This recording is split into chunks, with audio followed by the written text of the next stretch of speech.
আসসালামু আলাইকুম। কেমন আছেন আপনারা সবাই? নিশ্চয় অনেক ভালো আছেন। আলহামদুলিল্লাহ, আমিও ভালো আছি। চলে আসলাম আজকে একটা নতুন রেসিপি নিয়ে, রসগোল্লা মিষ্টি বানানোর রেসিপি। খুব সহজে ইজিভাবে কী করে পারফেক্ট রসগোল্লা বানাবেন। দোকানের চেয়েও দেখতে খেতে দুইটাই সুন্দর, খেতেও সুস্বাদু, দেখতেও সুন্দর এবং স্বাস্থ্যকর। ঘরের জিনিসের তুলনা হয় না। খুব অল্প কিছু জিনিস লাগে, শুধু 1 লিটার তরল দুধ থাকলেই আপনি ট্রাই করে দেখতে পারেন। খুব সহজে যেভাবে ভাত খাবার, রাত্রে খাবার দেওয়ার পরে 1 ঘন্টার ভিতরেই এটা বানানো যায়। আমি তো আমার ছেলে মেয়ে যখন খেতে বসে, ওরা ঘরে আসলে আমি ওদের খাবার টেবিলে ডাইনিং বেড়ে দিয়ে ঝটপট 1 লিটার দুধ দিয়ে রসগোল্লা বানিয়ে দিই। সবাই খাওয়া শেষে 8টা-10টা রসগোল্লা হয়, একসাথে খেয়ে নেয়। এটা আর পরের দিনের জন্য থাকে না। আর 2 লিটার দিয়ে বানালে পরের দিন থাকে। চলেন তাহলে চলে যায় কীভাবে ইজিভাবে রসগোল্লা বানানো যায়।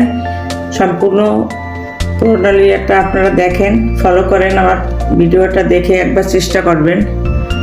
চলেন রান্নাঘরে চলে যাই। রসগোল্লা বানাবার জন্য 2 লিটার দুধ চুলায় বসাই দিছি।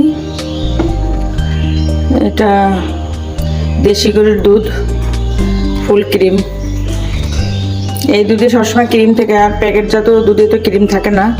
ফুল ক্রিম গুঁড়ো দুধ হলে সেটাও তরল করে বানানো যায়। আর দেশি গরুর দুধ যদি বাড়ির থেকে সংগ্রহ করা যায়, তাহলে সেটাতে রসগোল্লা বানালে বেশি ভালো হয়। আমি এটা দেশি গরুর দুধ নিয়েছি 2 লিটার। দুধটা জাল দিয়ে অনবরত নাড়তে হবে, তো শর্ট না পড়ে। দুধটা বলক উঠেছে। এই দুধে অনেক ননি আছে, প্যাকেটের দুধে ননি থাকে না, ওটা ননি উঠানো থাকে।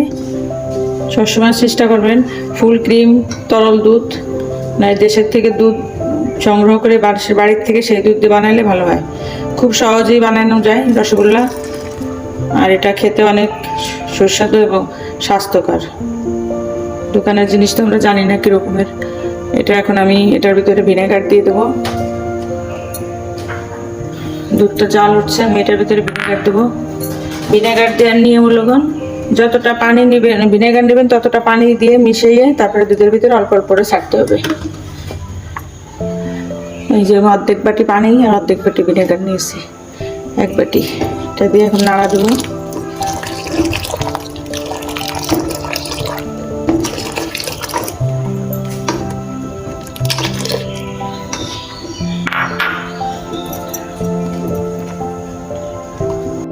ছানাটা কেটে গেছে, যে সবুজ সবুজ কালার হয়েছে, হালকা লেমন কালার। যদি কখনো এক এক ব্র্যান্ডের ভিনেগার এক এক রকমের, লেবুর রস তো করা যায়। যদি লাগে, যদি ছানা কাটতে দেরি হয়, পানিটা ওদের গ্রিন কালার না হয়, হালকা লেমন কালার, তাহলে আরেকটু পানি ও একটু ভিনেগার মিশিয়ে আবার একটু দিবেন। অনেক সময় অনেক ভিনেগারের টক কম থাকে। এখন এটা আমি একটা চাটনিতেই ঢেলে নেবো। মার্কিন কাপড় ভিজাইয়া রেডি করে রেখেছি, সেটার ভিতরে এখন ঢেলে দিচ্ছি। সুতি কাপড় হলে হয়, পুরানো ওড়না টোনা, কিন্তু মার্কিন কাপড় হলে ভালো হয়।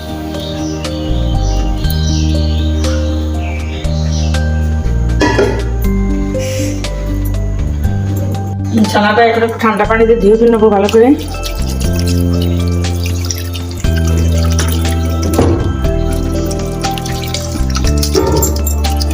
ভিতরে গরম থাকলে বেশি করে পানি দিবেন।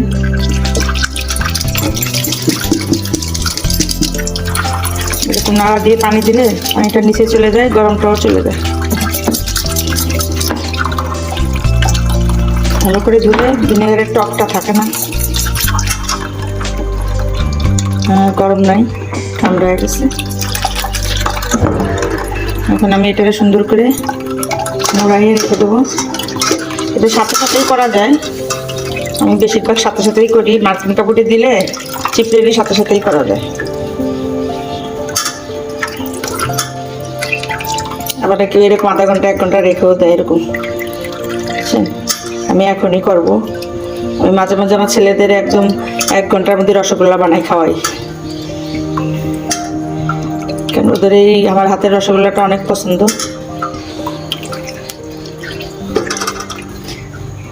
এখন আমি এটা দিয়ে এখনই সাথে সাথেই করবো।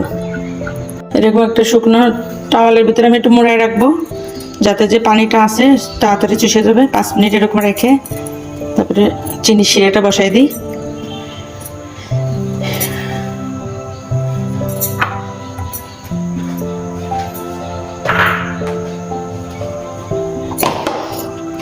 মার্কিন কাপড়ে দিলে ভালো হয়। এটা মার্কিন কাপড়, 1 গজ কাপড় 40 টাকা নেয়, 30 টাকা নেয়, এক এক দোকানে এক এক রকম দাম। চানাটা শুকায় গেছে। আমি এই শুকনো টাওয়ালটা দিয়ে মুড়াইছি যে তাড়াতাড়ি পানিটা শুকায় যায়। দেখেন টাওয়ালটা ভিজে গেছে এবং ছানাটা শুকায় গেছে। আমি টাওয়ালটা এখানে মুছে নেব। এটা পরিষ্কার করে ধুয়ে রেখেছি আগেই, এখন মুছে নিলাম। এখন ছানাটা দেখি।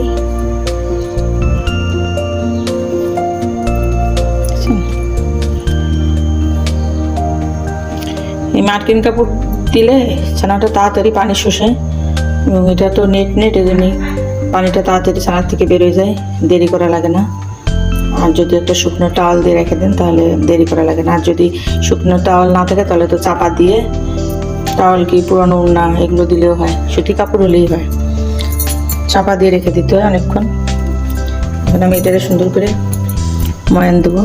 ছানাটা সবসময় হাতের এখান থেকে ময়ান দিতে হবে।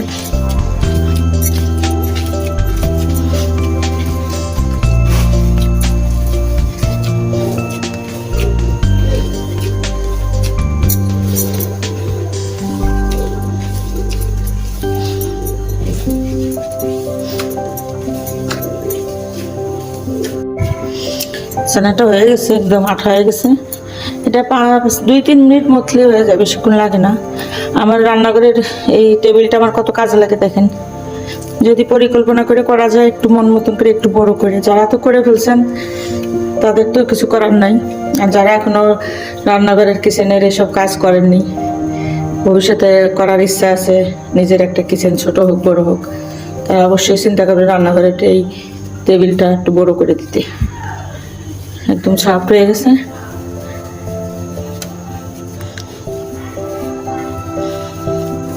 এটা ফিরে বেলুন লাগে, বেলুনের কাজ তো বেলুন করে, আর ফিরের কাজটা টেবিলটা করে। ফিরে কত কিছু কাজে লাগে আমার। এই যে মিষ্টিটা থালায় করা লাগতো, আমি এখানে করা নিলাম।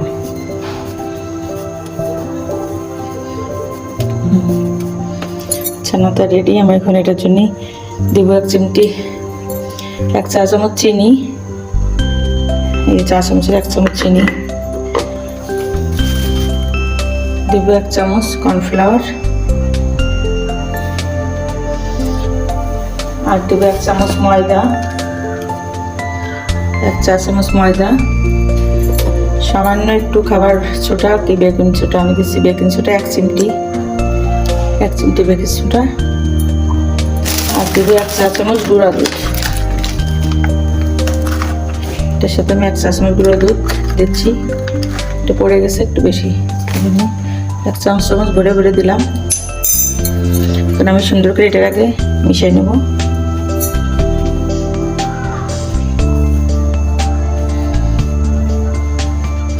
এই চিনিটা দেওয়ার জন্য ভিতরে একটু জালি জালি হবে রসগোল্লার। আমি এটা এখন এর সাথে আলতো করে মিশিয়ে নেব। কত সুবিধা টেবিলটা আমার হওয়াতে, আমি নিজেই বুঝি। এটা যার কাজ সেই বুঝবে।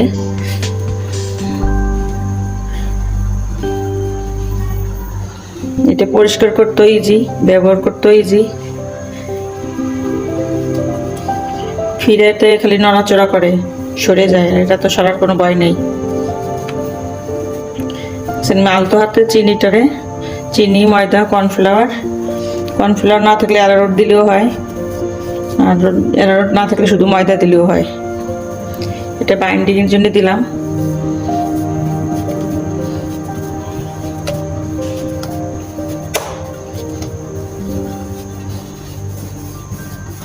এখন আমি এটা লম্বা করে লেচি কেটে নিই, তারপরে কাটবো। 2টা লেচি কাটছি। এখন আমি এটা সুন্দর ভাগ করে দিচ্ছি। রসগোল্লা আপনার ইচ্ছা, আপনি বড় বানাইতে পারেন, ছোট বানাইতে পারেন, যেরকম ইচ্ছে সেরকম বানাইতে পারেন, মিডিয়াম সাইজ বানাইতে পারেন। আমি একটু মিডিয়াম সাইজই বানাবো, আমার এত ছোট পছন্দ না।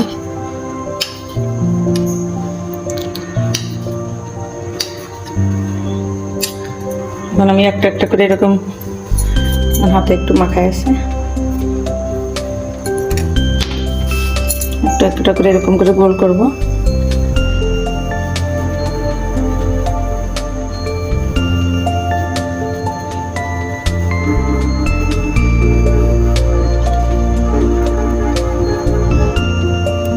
এই যে ছানার ভিতরে আমি একটু গুঁড়ো দুধ দিলাম, এটা না দিলেও হয়, দিলে একটু টেস্ট হয়। আর চেষ্টা করবেন খুব সহজে বানানোর।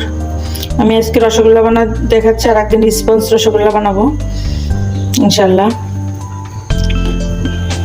স্পঞ্জ রসগোল্লা একই রকম, একটু ভিন্ন, সেটা আমি একদিন দেখাবো। আমি কোনোটা একটু ছোট হয়েছে, কোনোটা একটু বড় হয়েছে, সব রকমই বানাচ্ছি। চেষ্টা করবেন সবসময় ঘরের জিনিস, অল্প স্বল্প জিনিসটা, এটা বানাইতে খুবই খরচ কম। শুধুমাত্র 2 লিটার দুধ নিয়েছি আমি, আর 1 পোয়া চিনি লাগছে। চিনি যদি কেউ মিষ্টি বেশি খায় তাহলে 300 গ্রাম লাগবে, আর যদি মিষ্টি কম খান তাহলে এই যে 250 গ্রাম চিনিতে হয়ে যায়। আমরা মিষ্টি কম খাই, মিষ্টির জন্যই বাইরের রসগোল্লা খাই না। আর এটা মনে করেন ফ্রেশ জিনিস খাওয়া হচ্ছে। আপনি যখন ঘরে যে জিনিস তৈরি করবেন, রসগোল্লার রসটার মধ্যে দোকানে কী করে বানায় আমরা তো দেখি না, ময়লা থাকতে পারে। তা আমি চেষ্টা করি সবসময় ঘরে বানাইয়ে নিজেরা খেতে, এবং মেহমান আসলে আমি বানাই রাখি। তারপরে এটা তো আপনি ডিপিও রেখে দিতে পারেন, যখন ইচ্ছে তখন ডিপির থেকে বের করে ওভেনে গরম করলে হয়ে যায় 1 মিনিট 2 মিনিট। এই সবগুলো বানানো শেষ। খুব সহজেই এগুলো করা যায়, আপনি 1 কেজি দুধ দিয়েও করতে পারেন। আর সবার ঘরে ঘরে তো গ্রামে দুধ গাই দেওয়া থাকে। 2 কেজি দুধ হলে মনে করেন 200 টাকা খরচ করলে, চিনি আর যা লাগবে 200 টাকা খরচ করলে, দেখেন কত সুন্দর করে বানাই নিলাম। চিনি শিরার জন্য আমি পানি দিচ্ছি। পানি চিনি যা দেবেন, পানি চিনি যদি 1 পোয়া দেন তাহলে পানি দেবেন 1 কেজি। পাতলা শিরা বানাবো, আমরা ঘরে তৈরি করলে পাতলাই বানাই। প্রসেসিংটা ভালো করে আমি দেখাই দেবো। এটার ভিতরে আমি এখন চিনি দেবো পরিমাণ মতন। এটা 1 লিটার পানি দিয়েছি, চিনি দেবো 1 পোয়া। এখানে আমি 200 গ্রাম চিনি দিছি, আর 50 গ্রাম চিনি আমি পরে দেবো। এখান থেকে আমি কিছুটা পানি উঠে রাখবো, তখন আবার বাকি 50 গ্রাম চিনি দিব। এটা এখন জাল হোক। চিনিটা বলক, পানির শিরাটা বলক উঠছে। এখন আমি এটার ভিতরে রসগোল্লাগুলো দিয়ে দেবো। আর এটাতে ময়লা উঠানো লাগেনি, রাত্রেবেলা একটু পোকা টোকা পড়ে। যদি আপনাদের চিনিতে ময়লা থাকে তাহলে আপনারা চিনিতে ময়লা কাটবেন। আমার চিনিতে ময়লা ওঠেনি, এই জন্য বিসমিল্লাহ রসগোল্লাগুলো দিয়ে দিচ্ছি।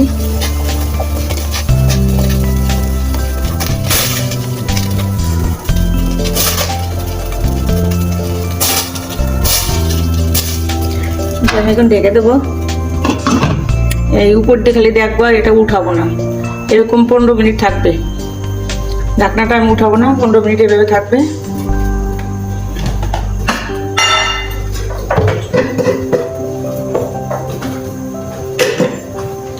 লবঙ্গ দিয়ে এটা বন্ধ করে দিলাম ছিদ্রিটা। এই যে লবঙ্গ দিয়ে এভাবে 15 মিনিট রাখবো। 15 মিনিট পরে মাঝে মাঝে দেখবো কি হয় উপর দিয়ে। মিষ্টির একদম লো, আমি মিডিয়াম টু লো হিটে দিয়েছিলাম। দেখেন কীরকম মিষ্টির নিচে তলায় রয়েছে। আর যদি বড় কড়াইতে দিতাম তাহলে অনেক মিষ্টি, তাহলে জাল বাড়াই উজ্জ্বল রাখলেই ওই রকমের তলায় থাকে। এটা তলায় থাকলেই পারফেক্টলি ফুলবে, এই জন্য কর্নফ্লাওয়ার বা ময়দা দেওয়া। আমি দেখাই কীরকম হলো। এই দেখেন এখন এটা গাঢ় হয়ে গেছে রস। এখন এটার ভিতরে আমি একটু গরম পানি দেবো, ফুটানো গরম পানি একদম পাশতে দিয়ে দেবো। আমি অন্য চুলায় পানি ফুটাতে দিয়ে এসেছি। এই ফুটানো গরম পানি একটু একটু করে এর পাশে দিয়ে দেবো।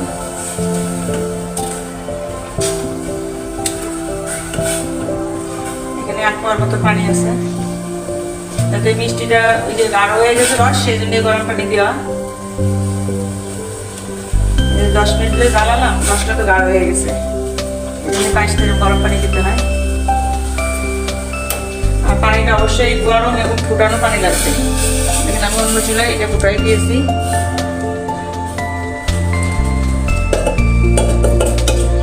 এখন আমি নিশ্চিন্তে 5 মিনিট ঢেকে রাখলে আমার রসগোল্লা হয়ে যাবে। ততক্ষণে আমি নামাজ পড়ে এসে আসলে তারপরে এসে দেখবো। দেখেন রসগোল্লাটা হয়ে গেছে, আমি আপনাদের দেখাচ্ছি। ফ্যানটা কমে লোক,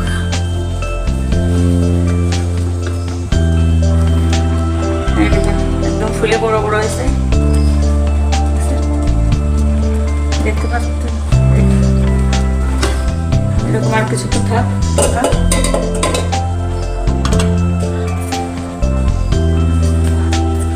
এটা যখন পানির নিচে আপনার তলায় যাবে তখন আমি এটা রান্না শেষ করবো। রসগোল্লাটা আমি ওখান থেকে উঠাই ফেলেছি। এই যে দেখেন খুব সুন্দর এটা উঠে তলায় গেছে। বুঝতে যখন আমি ওটার থেকে উঠে পানির ভিতরে দিব, যদি পানির নিচে ডুবে যায় তাহলে রসগোল্লাটা হয়ে যায়। দেখুন একদম সফট হয়েছে, এখনও গরম রয়েছে। আমি এটা যখন ঠান্ডা হবে তখন খেতে মজা হবে। আধা ঘন্টা 1 ঘন্টা পরেই ঠান্ডা হয়ে যায়। দেখেন আমি আপনাদের ভেঙে দেখাচ্ছি।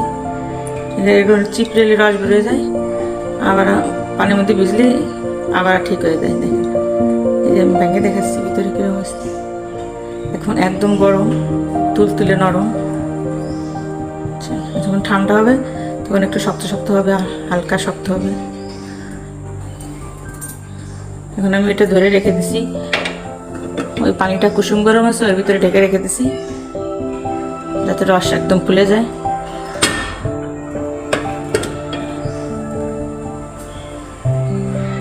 এরকম ঢাকা থাকবে আধা ঘন্টা।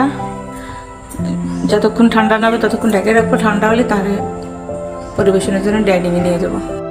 দেখেন টেবিলে নিয়ে আসছি, রসগোল্লা বানানো শেষ। এখন এটারে খাওয়ার জন্য রেডি। রসগোল্লার উপরে বাটার তেল ভাসতেছে, দুধে অনেক ক্রিম ছিল।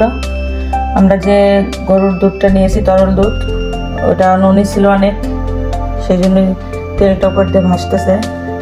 আর এই দুধের রসগোল্লা অনেক সফট হয়, খেতেও টেস্ট হয়, এতে কোনো ভেজাল নাই। নির্ভেজাল একটা জিনিস বানালাম। আপনারা একবার হলে ট্রাই করে দেখবেন। 1 লিটার দুধ দিয়ে, 1 লিটার দুধ, 1 চা চামচ ময়দা, আর চিনি আপনারা যেরকম খান, আমি যেভাবে বলেছি ওইভাবে।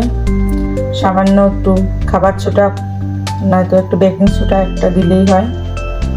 সম্পূর্ণ ভিডিওটা আমার সাথে দেখার জন্য সবাইকে অনেক অনেক ধন্যবাদ। সবাই ভালো থাকবেন, সুস্থ থাকবেন। একবার হলো এটা ট্রাই করে বানিয়ে খেয়ে আমাকে কমেন্ট করে জানাবেন কেমন হলো। সবাই সুস্থ থাকেন, ভালো থাকেন। আল্লাহ হাফেজ।